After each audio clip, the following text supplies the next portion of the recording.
Assalamualaikum warahmatullahi wabarakatuh. Hiduplah dengan kualitas, bukan kuantitas. Bukan hidup namanya kalau tidak bermasalah. Bukan seseorang dikatakan sukses kalau tidak sanggup melalui berbagai rintangan. Bukan disebut menang kalau tidak dibuktikan dengan pertarungan.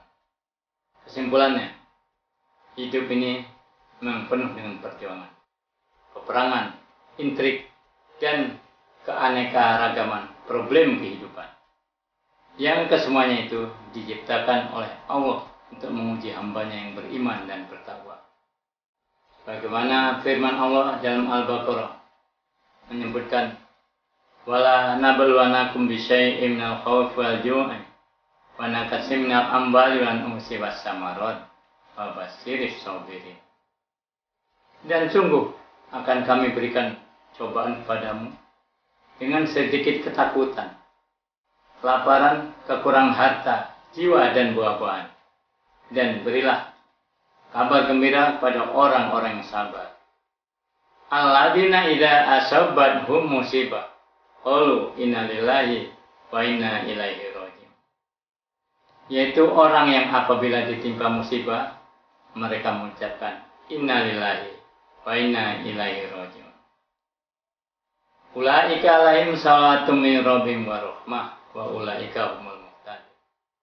Mereka itulah orang yang mendapat keberkatan yang sempurna dan rahmat dari Tuhan mereka, dan mereka adalah orang yang mendapat petunjuk.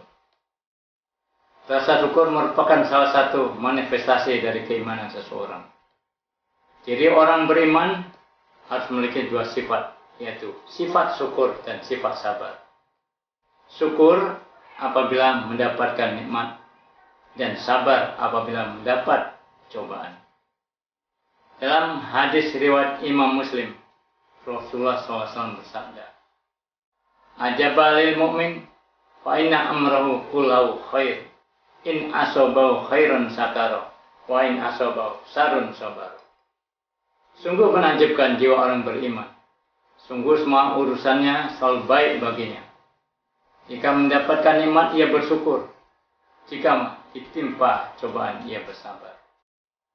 Hidup di dunia ini tidak pernah lepas dari derita dan gembira. Salah satu ciri hidup di dunia adalah adanya pergantian antara derita dan gembira. Tidak selamanya hidup ini akan penuh dengan penderitaan atau sebaliknya penuh dengan kegembiraan. Tidak ada yang namanya derita abadi maupun gembira abadi. Tetapi yang ada adalah silih bergantinya antara derita dan gembira. Hanya masalahnya, mampukah kita menghadapi setiap derita ataupun kegembiraan dalam hidup kita ini? Ini semua akan tergantung dari kualitas mental atau dalam bahasa agamanya disebut dengan keimanan seseorang. Ada orang yang mendapatkan kenikmatan lalu memperoleh kebahagiaan. Namun sebaliknya, ada orang yang sukses tetapi tidak bahagia dalam kehidupannya. Banyak kita temui dalam kehidupan di dunia ini, yaitu antara lain ada yang mendapat sukses setelah dirinya melalui proses kegagalan demi kegagalan. Tetapi tidak sedikit orang mendapat kegagalan lalu menghancurkan hidupnya. Menurut Al-Quran, banyak orang yang berhasil dan sukses telah diuji melalui derita dan penderitaan. Tetapi sebaliknya, banyak orang yang tidak berhasil ketika diuji dalam kegembiraan. Banyak orang yang kemudian dekat dengan haliknya ketika menderita.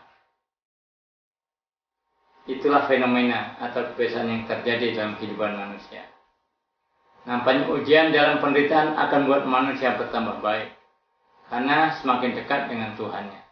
Tapi ujian dalam kegembiraan atau kenikmatan akan membuat manusia lupa kepada Tuhan, teman, tetangga, termasuk juga lupa dengan nilai-nilai kebenaran karena tidak memiliki sifat sebagai ciri orang beriman, yaitu sifat sabar dan syukur. Inna ma'usri yusra. Sungguh di balik kesulitan ada kemudahan. Sementara itu Allah Ta'ala telah berfirman dalam hadis qudsi, Ana inda dzanni abdi. Aku tergantung bagaimana prasangka hambaku.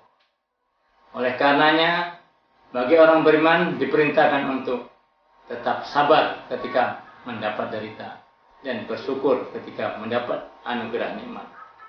Syukur dapat diterjemahkan sebagai pernyataan terima kasih.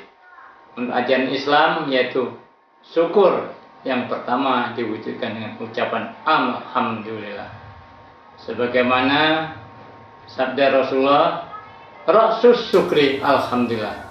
Pangkal pernyataan syukur itu